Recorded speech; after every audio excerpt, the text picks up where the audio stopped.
Welcome back, everyone. In part 1, we learned the basics of subject verb agreement. Today, in part 2, we will tackle some of the trickiest cases where English learners often make mistakes. From confusing plurals to fractions, percentages, and pronouns, you will learn it all. Let's get started. Rule number 6: Confusing S words. Rule number 6 is about words that look plural but are actually singular. Some words end with S, like news, wages, series, innings, name of some diseases, subjects, games, and books. Even though they end in S, they take a singular verb. For example, the news is surprising today. The second innings was delayed. Gymnastics looks challenging. The Maldives is a beautiful country. Here are some words that are always plural, like poultry, cattle, women, gentry, clergy, and police. Also, academic subjects like politics, statistics, and economics can take singular or plural verbs depending on context. For example, in academic disciplines, we say politics is popular at this university, but as a general use, we say her politics are broadening. In academic disciplines, we say statistics was always my worst subject, while in general use, we say statistics are able to prove anything. Rule number 7 is about fractions, percentages, and proportions. The trick is the verb agrees with the noun after of, not the number or percentage at the start. For example, half of the cake is gone. Half of the players are injured. 30% of the land is forested. So here is a tip.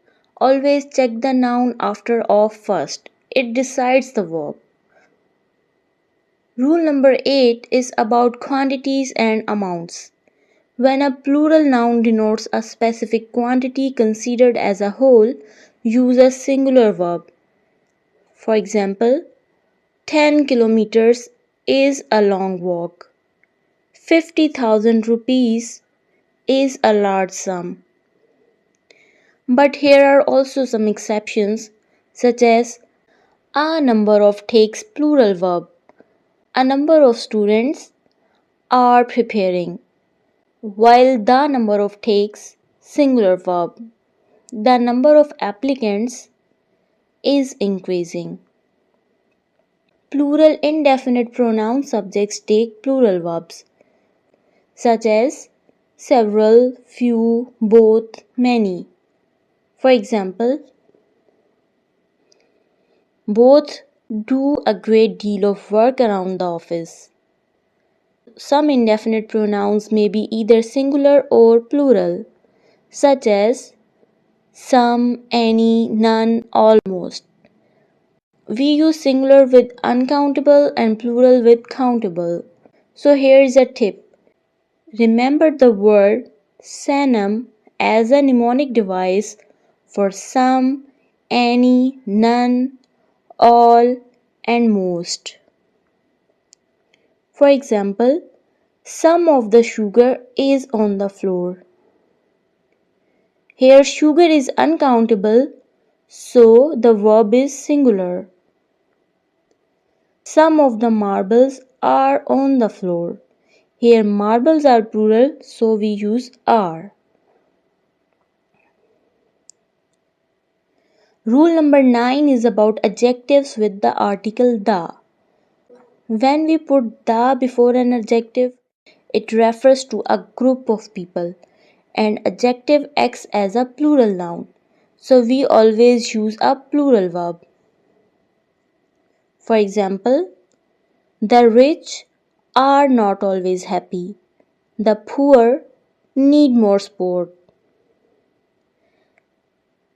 The young are active and energetic.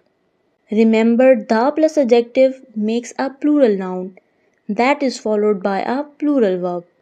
Rule number 10. Finally, let's look at agreement between nouns and pronouns. A pronoun is a word we use instead of a noun. Third person pronouns like he, she, it, and they are used for most nouns. For example, Ali is my friend, he is kind. Sarah is smart, she studies hard.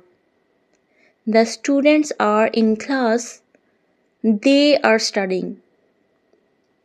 In case of the baby, we use it as a pronoun. For example, the baby is sleeping. It looks very peaceful. The pronoun must agree with the noun in number and gender. And that's a wrap for part 2 of our word agreement mistakes series. If you found this lesson helpful, like the video, share it with your friends, and subscribe for more English grammar lessons. Try the practice questions and write answers in the comments below.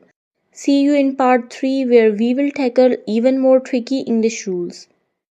Keep watching and stay tuned for more videos.